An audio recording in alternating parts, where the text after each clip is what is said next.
On Tech News Today, the FTC says Google's not burying anybody. Spotify has taken away your downloads if you had them in the first place. Facebook wants to give you a voice, and are e-readers dying? All that and more next.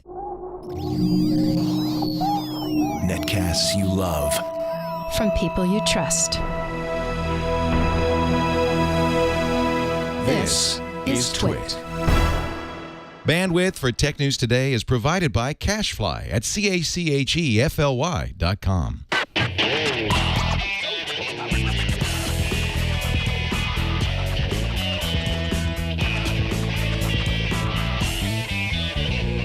This is Tech News Today for Friday, January 4th, 2013. Tech News Today is brought to you by you and you and you And you. and you and You too. you and you. Welcome to Tech News Today. I'm Sarah Lane. I'm Iyaz Akhtar. And I'm Jason Howell. And this is the show where we put a bunch of tech stories into a popcorn pot and we heat it up and we watch them go. And then we butter it. I wanted to say something that had never been said before, and I succeeded. Yes. I think you did. Keep you up to date of the most important stories in the tech world, starting with the top 10 stories of the day in the News Fuse. After a 2-year investigation, regulators in the U.S. are forcing Google to make some changes to the way it presents search results and runs its search advertising. But Google was found not guilty of deliberately burying competitors in its search results. The FTC did find fault with Google's Motorola Mobility phone subsidiary, which used essential patents to try to block competition and extract payments. We'll talk about a little bit more about what this all means later in the show. Remember that rumored Apple Waze deal way back yesterday? MG Siegler over at TechCrunch says that's just not happening. He cites multiple sources close to the situation and makes the point that companies talk all the time, so there's a chance Apple and Waze held talks, but as multiple sources say, no deal is in the works. You know, CNET says they have sources too that say the same thing. So these sources just talk. yeah, it depends on the source, I guess. Spotify has stopped the sale of music through its streaming service in regions where it was previously available. Free and premium subscribers are now met with the notice, we're no longer supporting new download purchases on Spotify. Then a pop-up window sends you to a FAQ on the company's support site. Older downloaded music will still appear in your library and it'll still play, although once it expires, you're probably not going to be able to play any of it anymore. Spotify claims this is going to help simplify the service and make room for new features. If you've been going through Steven Sinofsky withdrawal, fear not. The former Windows head is back online as he announced a new blog called Learning by Shipping. His first post weighs in at a fight and trim 764 words. Sinofsky makes it clear that the blog won't be about specifics or the past regarding Microsoft. Learning by Shipping will focus on the how and why of building products. Facebook's iOS and Android Messenger apps have a new option next to texting and sending photos to friends. Voice. A new record toggle now shows up that can be pushed and held to record voice messages and then send them to your Facebook friends. Facebook is also beta testing a new VoIP calling feature within its iOS Messenger app for Canadian users, letting users make peer-to-peer connection and then make calls over data. Apparently, cars are consumer electronics because both Audi and Toyota confirmed they will be showing off cars with self-driving features at CES. Audi says one of its cars would be able to find a parking space and park itself without the driver behind the wheel. Toyota's car will use camera and radar equipment to spot other cars and road markers. Google released some data breaking down which versions of Android are in the wild. Based on the number of Android devices that have accessed Google Play within a 14-day period, ending yesterday, Gingerbread now accounts for less than 50% of Android devices. It's 47.9%, so hey, it's less than half. Jelly Bean is now on more devices, 10.2%, compared to last month's 6.7%. Several Sino Weibo accounts of reporters and activists have been shut down. Sino Weibo is China's Twitter-like service. One of the shutdown accounts belongs to a reporter who shed light on corruption and abuse of power in Chongqing. Ran Yunfei, an activist who satirized the government, says he received no explanation on why his account was closed. Recently, the Chinese government required Weibo users to register using their real names. The leader of BitTorrent group Imagine received a 5-year prison sentence yesterday. Jeremiah Perkins was the sysop of the group that had released a large number of movies online. The Imagine group was dismantled by the FBI back in 2011 after an MPAA investigation.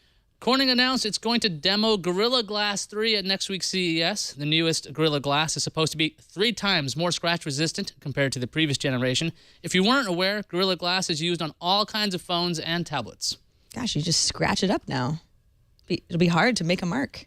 Well, yeah, I mean, They need a feline test. I'm just really hoping that they always have the craziest tests. So I'm hoping they actually bring a gorilla this time. Just bring it in. Let's go. Let's see you try to smash this. I think a cat could do more damage. Hey, so to get into some of the discussion stories of the day, we have none other than our very own Brian Brushwood of the Twit Network to help us out. Hey, Brian. Hey, man, good to see you guys. I was actually just going out for a run when I got the word that you guys needed a last-minute pinch hitter, and so I'm thrilled to be here. No, Awesome what are you to have talking about? You were our first choice from, since last year. I'm the ugly girl at the prom, and after you turned down everyone else, you came to me, and I'm okay with that. Luckily, it's a good thing you were You available. blossomed into quite a swan, I was Brian. going to say at least the ugly girl was available. We mentioned good to have you, and thanks for coming on such late notice. Usually Darren Kitchen is with us on Fridays, and he'll be back next week. We talked in the news views that we try to drill down what kind of went on between Google and the FTC. This was the judgment happened during our show live yesterday, so we did our best to parse it while we were talking about a bunch of other stories. But now we have a better, bigger picture. Yeah, we got a big full picture here. So Google and the FTC settled their 2-year investigation on the search bias issue. The FTC found Google did not favor its own properties over competitors in search results, and that the reason Google's products were pushed higher was to improve user experience. It wasn't to remove competition, so the search results will stay pretty much the same. You'll see Google properties up top. FTC did have an issue with Google's Motorola division, as Sarah mentioned in the news fuse, saying Motorola, back before Google bought it, said it would license its patents on fair, reasonable, and non-discriminatory terms, but then Motorola changed its mind. That caused a bunch of problems. Now Google has to license the patents on FRAND terms, and Google has also agreed with the FTC. It's going to seek to resolve standard essential patent disputes using a neutral third party before injunction. So they're not going to just start screaming, hey, you guys have to take those products off the shelf. We're going to talk to a third party before any of this happens.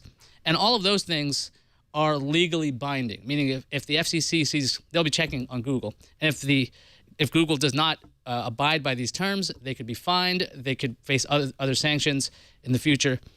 Also, Google made some voluntary changes, so this is separate. This is not legally binding, but sites can remove content from specialized search results pages. Advertisers will be able to mix and copy ad campaign data within third-party services that use AdWords API. And, I mean, so all this happens. Microsoft, of course, has an opinion about this. They had their VP and Deputy General Counsel, Dave Heiner, writing a long blog post, Sanofsky style, really long, and he's calling the FTC investigation a missed opportunity, so the FTC didn't adhere to its own practices and looking to industry input on proposed relief. He also had an issue with the way Google spun this story. Google said something like, Google services are good for users and good for competition. That's the basic of the FTC investigation. I guess, Brian, what impact do you think the settlement's going to have on Google and its users? I mean, does this do anything for their image? Well, first of all, I think that Google's doing a masterful job of shaping the narrative on this. When I see, I mean, obviously they got cleared, and that's sort of the end of whether or not they're guilty, at least from a legal standpoint. But this whole time I'm watching it, it seems like this is echoes of what we saw Microsoft go through a decade ago, or a little over a decade ago, with when they were being accused of using monopolistic practices with Internet Explorer.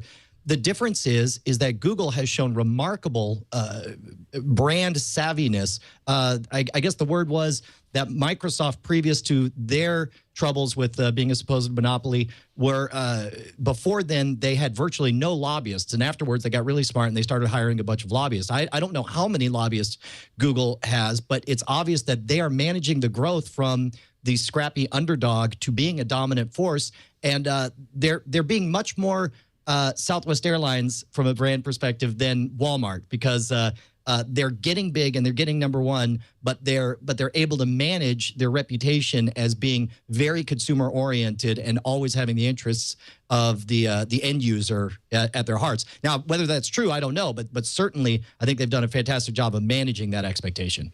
Sarah, do you think that Google's results are going to change much to the end user? Because the way it looks like, there's the finding FTC saying there's no search bias, that seems like you'll be seeing Google stuff on top. Do you think there's going to be a big perception change? No, I don't. I know that that we follow this stuff, and obviously viewers and listeners of TNT are interested in what's going on here. I don't think the majority of users are paying attention or will see any difference, particularly because Google doesn't have to change the way that it's, it was accused of burying competitors. FTC says, nah, we don't think you were. And then Google says, we'll make a few changes on our end. This is not stuff that a regular consumer is going to see. Something that has to do with Google AdWords API that applies to advertisers. That's not going to change the experience, for anybody who's casually using Google on a regular basis. The FRAND stuff, standards essential patents, that'll be kind of interesting. I mean, it behooves Google to just play really nice, to use the third party, to not try to get around this. Motorola Mobility is sort of at fault in the beginning. This is something that Google acquired. So, I guess you could say the company was in the wrong for kind of absorbing what was already foul play at the get-go. But it seems like Google is probably wiping their brow, their collective brow, saying, thank goodness, this could have ended up a lot worse. They skated through this. I think you're totally right. I think for the end user, they're not going to see much of a difference. And even if Google had to remove things or change things slightly, it just means that to people, Google still has the best results because they're seeing the stuff up top. Right. And it didn't appear to, at least when I was looking at this story all of last year, it just didn't seem like Google's results were coming up top because they were pushing down other people. It's because they acquired the top companies, like when they bought Zagat or they bought the travel, I forget what the travel company is called, but they bought a bunch of ITA. Yeah. They bought that data. They just bought the best. So it makes sense for those things to show up top because that's for the user. Exactly. Well, we will obviously we're going to have to revisit this because some things will be the FGC is obviously going to be watching very closely and make sure that Google is playing nice with these new legally binding rules. So we will revisit it whether we want to or not, probably sooner than later. Hey, but let's talk about Sony. Sony might be buying a new service. It's kind of exciting. They might be rolling out a new one. Variety is reporting that Sony is in active negotiations with at least two major content companies about licensing their channels for a package that could roll out in the U.S. later this year. So Variety is saying the Sony's talks are like Intel, so they're as advanced as Intel's. The service would give you a package of channels, like basically what cable and satellite gives you. There's no plans, as far as they know, of a la carte channel subscriptions, but it also means Sony's got to put up a ton of money to get these content companies up there to start the venture. Brian, this is only rumored at this point, but would a move like this, with Sony delivering channels to whatever box, would this make financial sense or make any sense for Sony? Oh, absolutely. Well, and whether or not from a branding perspective it makes any sense, I don't know, because when you think of Sony, you don't necessarily think of a dominant brand that you would get your Discovery Channel delivered to you through. But as we talk about this on Frame Rate, and I'm sure we're going to talk about it on Monday with me and Tom Merritt, but we're going to see more and more virtual cable operators that offer more targeted services. One of the problems you have with basic cable right now is that the big problem is you have everybody who doesn't care about sports subsidizing the people who are paying for sports. Sports is the dominant 800-pound gorilla in the world of cable, and it's going to take virtual MSOs like this that offer packages that are much, much cheaper, that cut out certain things that people are tired of paying for that they don't ever watch. Now, they've said explicitly in this article that we're not talking about a la carte services where you get to choose, I want this channel, I don't want that channel, but we could be talking about a situation where they say, look, we know the kind of people who play Sony PlayStation or who would buy this service, and we think that these are the 20 channels they want and the other 200 they could care less about. And so I think this is going to be great for consumers. This is part of the cord-cutting opportunities that we're seeing, from an infrastructure standpoint, it's kind of ridiculous that we're continuing to shoot so much content over dumb pipes when we now have the opportunity with broadband to give targeted content to specific users. And I think that this is just one of many people trying this on for size. And it's going to be a good next few years for folks like you and me. Sarah, I mean, Sony's been kind of like, they've been wandering in the desert, it seems like, for a while. They have not been able to be a major brand like they used to be. They used to be a fantastic brand. They used to be like, it said Sony was fantastic. With this kind of move, would this be like, oh, well, I totally want to buy a Sony TV because I'll get this service on top of it? Is this the kind of thing Sony needs to do to bring themselves back into prominence? It's possible. I know, Brian, you sound pretty optimistic about this sort of thing. You know, if this is truly not an a la carte option where I can't pick and choose, which in the best world, that's what I would be able to do. If I get 20 channels instead of 200 and maybe it costs me a little less and it's more targeted to me, that's great. But I'd love to know what those channels are. I mean, this is all hypothetical right now. I mean, would they all be, I don't know, old movie channel? It's like, what would they be exactly? It would just really depend on what the bundle was. Right. You're 100% correct when you're saying that that content is king. It doesn't matter structurally that this is going to be an over-the-top network versus a virtual network as opposed to one that uses the dumb pipes. It all, just as in the console wars, in the end, it all came down to what system had the games. This is going to come down to what MSO has the channels. Yeah. And if the channels are the right ones, then they'll have a winner. The Beatmaster in the chat room is pointing out that Sony's got Sony Pictures and Sony Music, so they would have that content potentially in this as their own offerings. But the other thing is, when I was looking at the story, I'm like, Sony already, they're like, oh, what about the infrastructure? They have the PlayStation 3, and they have the PlayStation Network in general.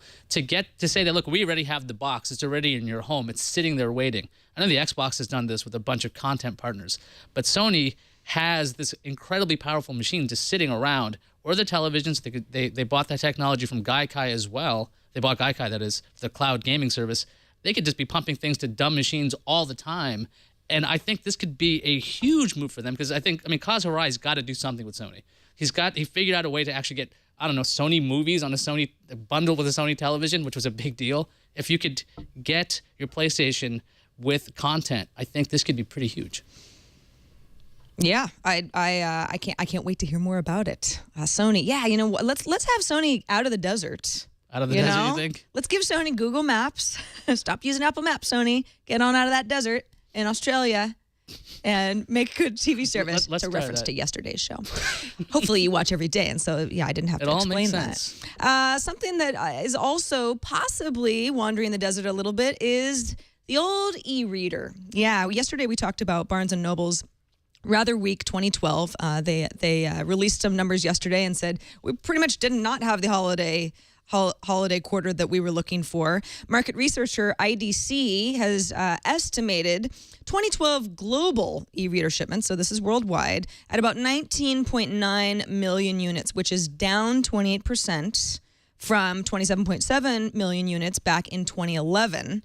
Now, IDC's 2012 tablet forecast is 122.3 million units, so 122 versus 19 for e-readers. Obviously, it's really skewing tablet.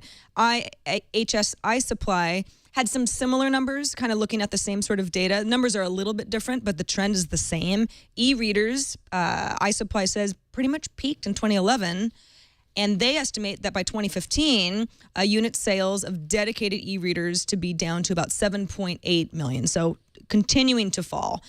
I think, we can go around the horn here. There's a few things going on. I think number one is a dedicated e-reader, much more than a tablet, kind of just has to seem like a book. So if you've got an e-reader that, pardon me, still works, the screen looks good. You can, read in the sunlight and read in the dark. Now we've got sort of night lights, and there have been some innovations. Pages turn faster. The e-readers are thinner and lighter, that sort of thing. But for the most part, you have less of an incentive maybe to get the best of the best, the way that you do with a tablet. So people might just be hanging on to their e-readers that work pretty well for longer periods of time. The Pew Research Center conducted a poll recently and found that 23% of Americans said they had read ebooks in 2012, compared with 16% in 2011. So the number's going up. It's not as if people just thought, well, e-readers were fun for a while, but I'm just reading less. They're reading more. And I assume they're just reading more on tablets because tablets can be an e-reader and can be your music collection and can be a video player and your browser and almost anything else, depending on the tablet. Brian, I'll start with you. Does this make sense to you? Is the e-reader too much of a niche? It does one thing too well thing, and we'll see it decline? I think this is a case where the e-readers do exceptionally well that which need not be done at all. What they do is they mimic the experience of reading words printed on a page. And that's the big reason, you know, when 5-6 years ago, when the thought of reading on on a mechanical device, they're like, oh, I like books. I'm a book person. I like print on paper. And so they're trying very hard to mimic that. But I think we're seeing a changing demographic. You know, we got kids who are growing up and they expect to do the majority of their reading on other devices. And there are limitations to this kind of device. Now, we may see an e-ink style tablet, and they won't even call it an e-reader, something that gives you the aesthetic of printed words on paper, but it has the functionality of, you know, a Nexus 7 or of an iPad. And the problem is now we're starting to see the limitation of e-readers. And if I'm going to spend $69 on a Kindle reader or $150, $200 on a cheap tablet, I'm going to go for a cheap tablet. And that's okay, because the number that we should be paying attention to, I think this whole focus is a little bit misguided, because do we really care whether people read books on e-readers or on tablets as long as they're buying books? It's content that is king, and we're seeing the shifting demographic. We have most college students now if they're going to be taking notes on their books, they're not going to want to get their textbooks on e-readers. They're going to want them on tablets because they're interactive and they can preserve their notes and they can give rich, detailed interaction in there. And that's fine, and that's good. And to me, this is an indication of all of us becoming more tech savvy. And as long as we continue to consume more ebooks, I could care less about what the format is. And I'm not going to shed a tear for the loss of ebook readers as we shift over to tablets. I think tablets are going to be better for everybody in the long run. Yeah, I think Schwood hit on a great point here. People are buying more and more ebooks because the thing is, Amazon and Barnes & Noble, they've all made apps available for everything. So the point is, those companies are making money no matter what. What technology actually delivers the content, I don't think they care about. But the thing is, these readers haven't had like their HD TV moment, right? There's no like, what's the incentive to get this? We've seen color e-readers for years at CES. It's never come out. They would be fantastic for comic books. And then the tablets started catching up to the point where you could read comic books and these other graphic intensive things like textbooks on a tablet. And these tablets are getting cheaper and cheaper. So the incentive to make a fantastic color with a e-ink screen that lasts forever, it just seems to be dying off very, very quickly. But it just hasn't had this, what am I going to buy and why am I going to upgrade? Because it all kind of looks the same, that same black text on that gray background. Even the Paperwhite, it tries to do a good job with making it more like paper, but it's still not the same. So I think people are willing to go, as long as this doesn't appear exactly like paper, there's no huge incentive to upgrade. And these companies are making money on the book sales anyway. Yeah, single-use devices will always have their devotees, the people that swear by them, like ebook readers. But by and large, haven't we proven with technology that we like convenience more than anything? Yeah, and we what's want it all bundled What's more convenient than having a device that does all these things as opposed to a single-use That's a really thing? good way to put it. It's what's the phrase? Convenience trumps fidelity. And Yeah, e-ink absolutely. readers provide extraordinary fidelity. It feels like you're reading a book, but the convenience of having books, even on your smartphone, I'll read a book or parts of a book here or there if I just want to pick something up. And being able to have it in the ecosystem where you can read it on all your devices, I think just shifts everything. It's too convenient. It's like the fact that I haven't pulled out my DSLR to take a single picture of my kid because I have my iPhone on me all the time. Yep. I mean, that doesn't make me use my Swiss Army knife when I have to do things with tools, you know? I mean, I still have an e-ink reader because I want to just read. The thing I found out is that I'm not, I want to write a note or I want to write a little highlight or something, but this thing is so limited that all I can do is continue to read. What a crazy idea. So it actually makes me focus. Yeah, that's so true. I kinda like you the don't get fact that distracted by notifications. I'm and then something else maybe I should listen to music while I'm reading this on my Kindle app. Yeah. It's like, no, I'm just looking at the Kindle. It doesn't do much else, so that'll do it. That's true. It's a lesson in discipline, the e-reader. That's why it won't die. It'll discipline the undisciplined. It'll help you focus in life. Right.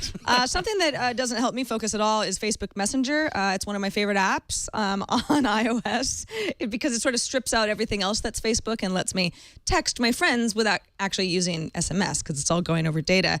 Facebook has introduced a new feature for the iOS and Android Messenger apps that allows you to send a voice recording. So if I'm going to go ahead and send Iyaz something, in the past, I would have the option to, just write a text. I could attach a photo, or I could take a photo with my camera. And now I've got, over the emojis here, a little record voice option. So then I go ahead and hold it down, say a little something. Ooh, that was close. And and I can make sure that I'm happy with it before I send it, and then I send Iyaz a little something. So that's not actually a conversation that's happening in real time, but it's something that mimics what a service like Voxer does. For example, if anyone has used that, it's sort of short voice messages rather than short texts. That's interesting. What Facebook is also doing is beta testing in Canada. So you guys are lucky. You get to try this out. A new VoIP calling feature within the Messenger app as well. So not only do you have the little record options, but you actually have the option to make a connection, make calls without it impacting your call allowance. Although obviously it will apply to your existing data plan.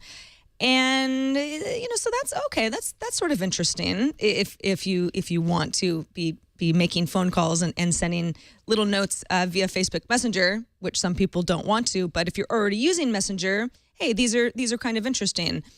So Facebook launched Facebook Poke a couple weeks ago. That was obviously a sort of in response to the popularity of the standalone service Snapchat. Now I mentioned it's sort of taking on something that Voxer does. Is this a feature that you even want, or is this Facebook just saying, we will offer things that other companies offer because we can do it all? I think leaving the voice messages just reminds me of a lot of other services. I think you can leave things on Path, or you can leave them on other social networks. So that just seems like one of those Me Too kind of things.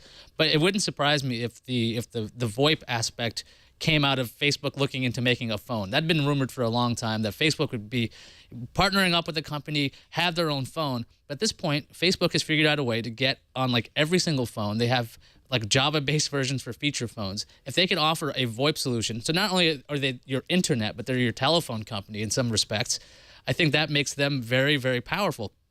I guess the biggest concern people are going to have is, are they monitoring these? Are they listening to these? Are they transcribing these?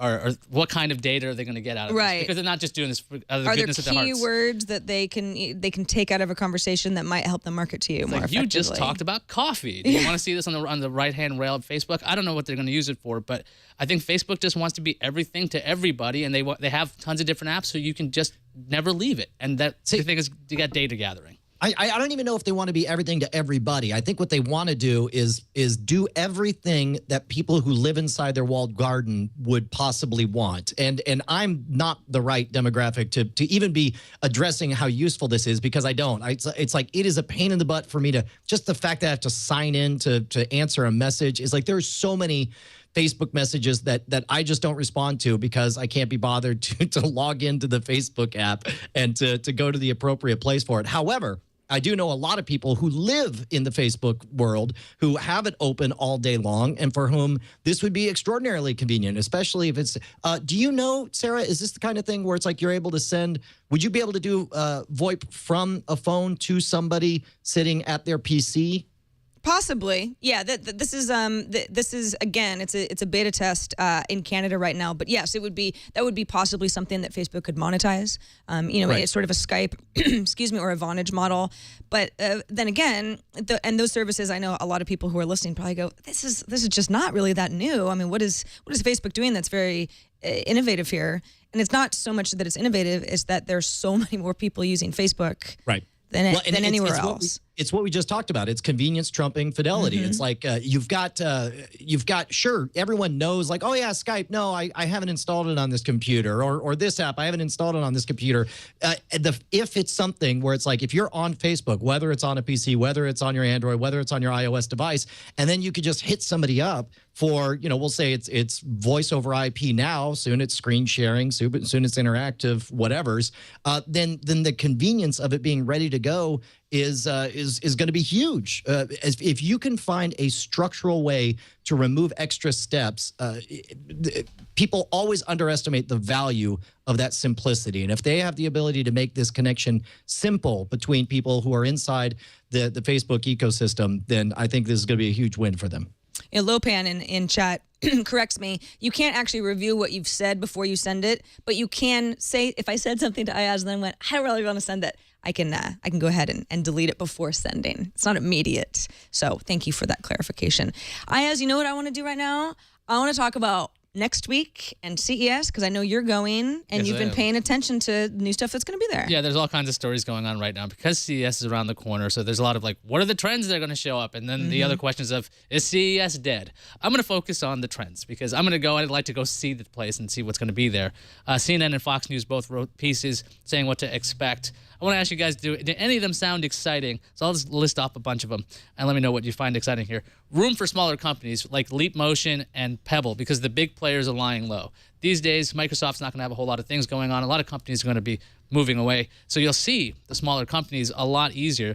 Another one is supposed to be televisions that are connected to the internet. It's like, well, Wait a second. Hasn't this been around? What's that? I mean, I don't know. You mean it's like the one that TV, like the one in my living room? Yes, you'll see more of them apparently. Okay. Wow, so these guys are ahead of the curve. Innovative. Home automation is going to be a lot more popular. Although I thought I saw this last year too. Using your phone to control home security, unlock doors, conserve energy.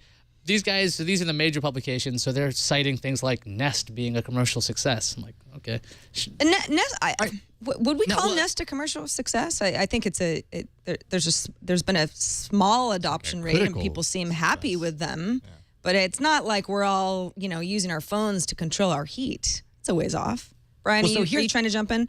Yeah, I'm going to defend this. I think this is a little bit like when DVD players came to PCs. Everyone thought they were so dumb. Like, who's going to watch a movie on their PC? Why do I need a DVD player? CD-ROM drive is just fine.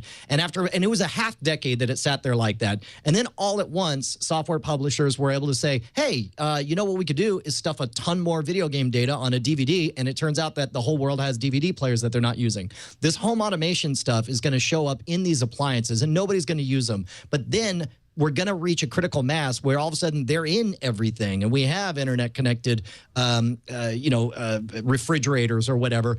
And then then there will be a place for a virtual concierge, an artificial intelligence that knows the way you like to live your life and is able to do things all at once. You got to have the hardware infrastructure, as silly as it looks to us right now. And as pain as a butt as it would be to load these things up and connect them and set your preferences, but nobody's going to do any of that. But what'll happen is we'll reach a point where all of a sudden you have all this crap and you could just plug it all in and it'll be the software side of thing that'll be revolutionary when it makes things super simple for you.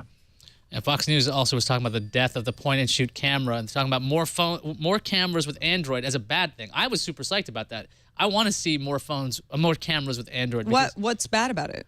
They just were saying the only thing that I think that the sentence said was Android and cameras UGH. So they don't like this idea. I don't understand why you wouldn't want to have, I don't know, a user-friendly interface on a camera as opposed to the crud that's on cameras nowadays. So I'm looking forward to that. What do you think, Brian? You don't use a point and shoot. You don't use a DSLR. You got your phone. Yeah, I mean, you're right. That middle of the road, now point and shoots are stuck in the mushy middle. Now, and what's funny is I was going to say maybe I'd get one for my kids, but I don't even think I'd do that. I think I'd be more inclined to get them a decent iPhone or something to take photos with. It's the base level of quality that you get from a smartphone is so good now. I just don't see the relevance of point and shoot cameras at all. Another trend's supposed to be cars getting smarter. Sarah, you got more on that, right? Yeah, actually, kind of exciting. We talk about autonomous cars and driverless cars, and Google's been testing the self-driving cars and their customized Priuses. This week, Toyota actually revealed some footage of its vehicle in action. Both Toyota and Audi have confirmed that they're going to unveil more about what they're doing with their driverless cars at CES next week. Jason, I don't know if you want to run that footage. It's very short. 5 whole seconds. It's 5 whole seconds, and it almost looks like the person that's shooting the car kind of goes off to the side. I'm more interested in it. It's like, it looks like it's about what happens to the person at the end. Whoa! Wow, that's a preview. Yeah, isn't that great? So the prototype of what we're looking at is a Lexus LS 600H. Toyota is calling it the AASRV, which stands for Advanced Active Safety Research Vehicle. Toyota says that its technology was developed independently of any research that's going on within Google, even though Google is using Toyota Priuses. So Toyota says, we're not working together. This is our own thing. Toyota has also... Go ahead. Well, I was going to say, and I believe that. I mean, it's like you read that and it's tempting to want to roll your eyes like, sure, you didn't copy Google at all. But there are structural things. Like if you're going to design a bipedal hunter, one of the things you're going to do is put two eyes facing forward to, Right. 3D assess prey. So there's certain structural things that make sense. But I could not be more excited about copycats entering the marketplace, because that's how you know that you that an outlier is being first in a trend. And Google, of course, is a huge outlier in self-driving cars. And the fact that everyone else is getting on board and getting on board fast means that, 5 years from now, we could be buying these things and being driven to work, which would be amazing. Absolutely. Toyota has already been testing autonomous vehicles near its engineering campus, which is in Ann Arbor, Michigan.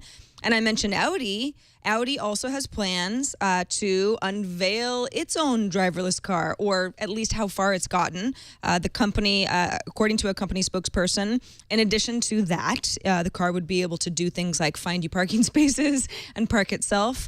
Ford's one of the sponsors of the Twit network, and we've seen, these are the sorts of technologies that a lot of car companies are actively pursuing and have gotten right.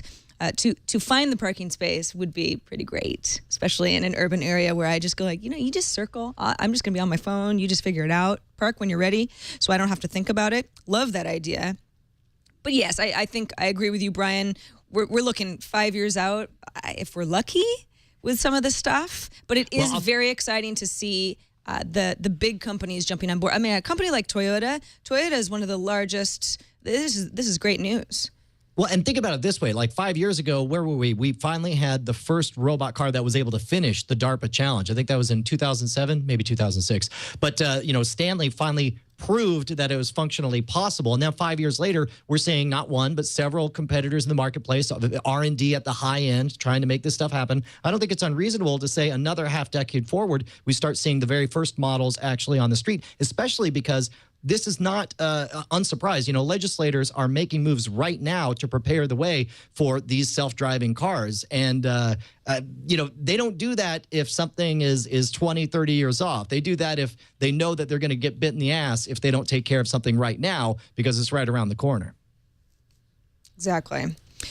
Hey, what do you guys say that we move on to the randomizer? Let's get random. Play. Nicely done.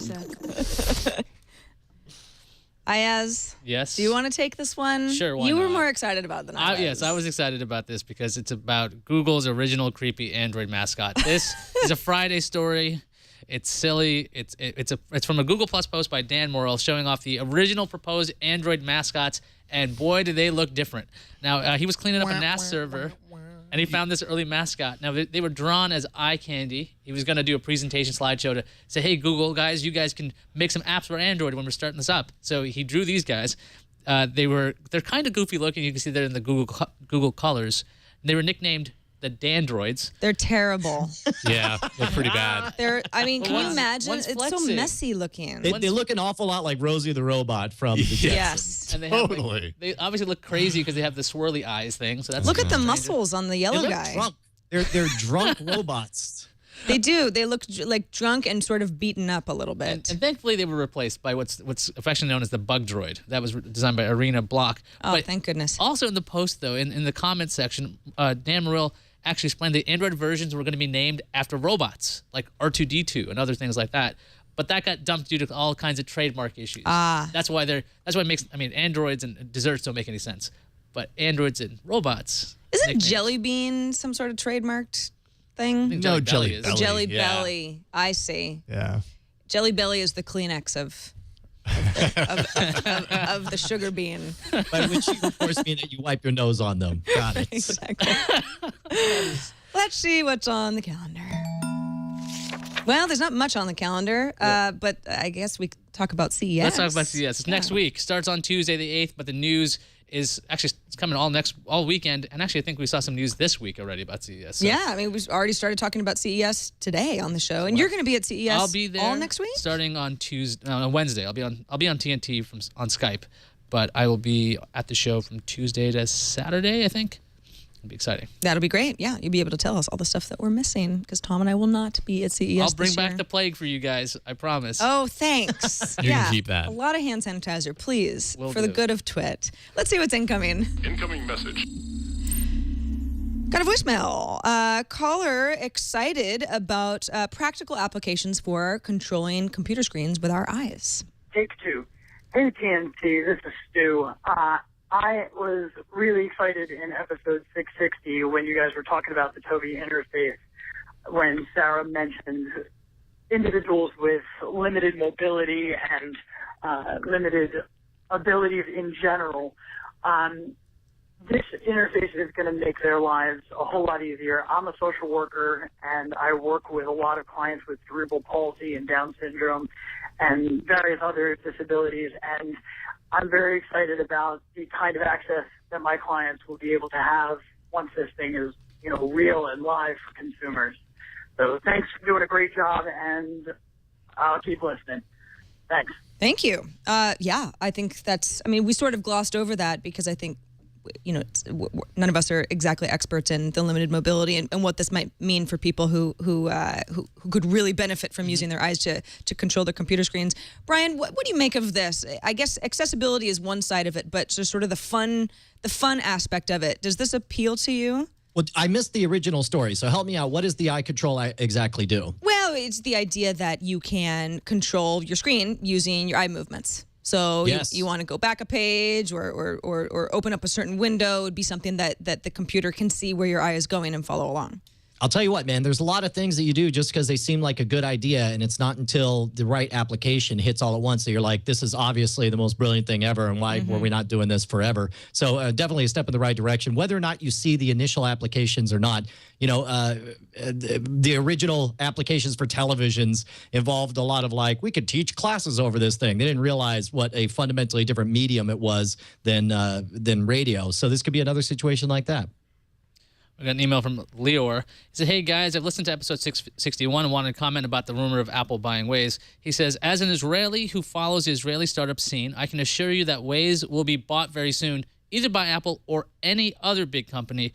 That's the Israeli startup's nature.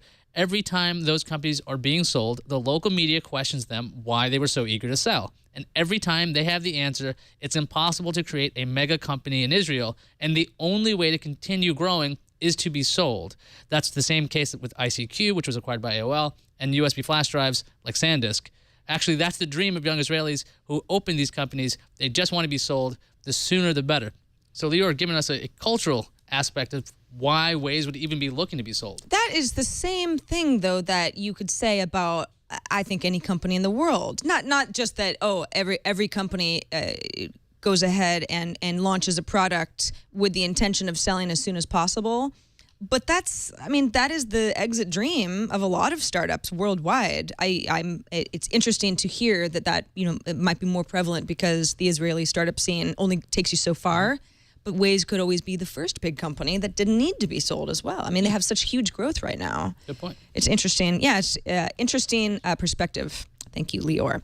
Also got an email from Sam in Ypsilanti, Michigan. I hope that's how you say it.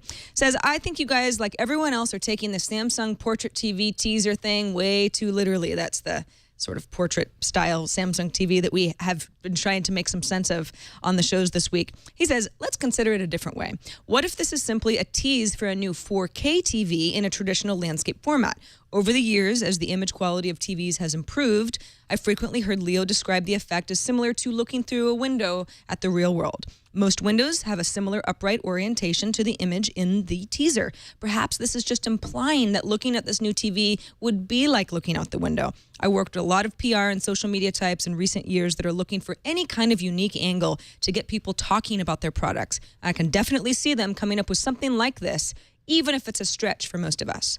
I'll tell you what, I think this is actually brilliant because I think 4K has a very bad problem around the corner, which is everything you're seeing for 4K is marketing it as if it's ultra HD. And when we live in a world where most of our parents can't tell the difference between standard definition and high definition, how are you possibly going to sell the need for people to get ultra definition? And the answer is you don't sell it as the next evolution of the way you watch the Avengers movie. What you do is you sell it as a fundamentally different thing.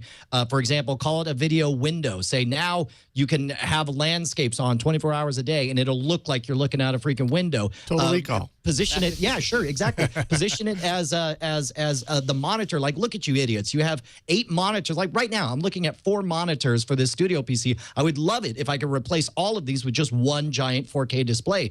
There are functional ways to position this outside of watching your movies, and I think the faster people can introduce that idea, the faster they can get away from DVDs or Blu-ray content, the better. Yeah. Tell it. Take that, Tell it, Samsung. Schwood. Lesson in marketing there with the video window. It's true. Yeah. It's true. We are, perhaps not thinking broadly enough about 4K. That is very interesting. All right. Well, we've come to the end of our show, TGIF version of the show. Brian Brushwood, thank you so much for joining us, especially since it was last minute. Absolutely. Thanks for having me. Tell everybody, what you got going on Twit and Scam School, and what's new for you in 2013. I'll tell you what, newest thing is, of course, we got a baby, which was made possible by the fine people who founded scamstuff.com. We're trying to make Scam School, of course, is the show about what you do at the bar. Scam Stuff is about the stuff you bring to the bar. So if you need some tricky gizmos, we got it all at Scam Stuff. And, of course, Frame Rate every Monday with our own Ace Detect, Tom Merritt, and NSFW on Tuesday nights. All right. Well, thanks for being with us, and thanks to everybody who submitted to our subreddit. technewstoday.reddit.com is where you can go to submit stories you would like us to cover on the show. Help us build our rundown every day. And even if you don't submit, you can help vote stories up or down. If it's something that's really interesting to you, get it up to the top so we are sure not to miss it. Also, if you want to submit submissions for our best of shows, hey, it's only January, Hey, you but gotta we start might as early. well start early. We did this last year, and it was a big success. So thank you. And Jason had less organizing to do at the end of the year because it really of it. helped. So we're starting early. Twit.tv/best-of is the place to submit your favorite moments of TNT and help us make a really good best of reel in December of 2013, which is going to be right around the corner. Monday we have Mark Turpin, the Terpsters, back on the show. It's been a while. Until then, you can write us at TNT@twit.tv. You can send us a voicemail at 260-TNT-SHOW. Have a great weekend, everybody, and we'll see you on Monday. Tom Merritt will be back with us then.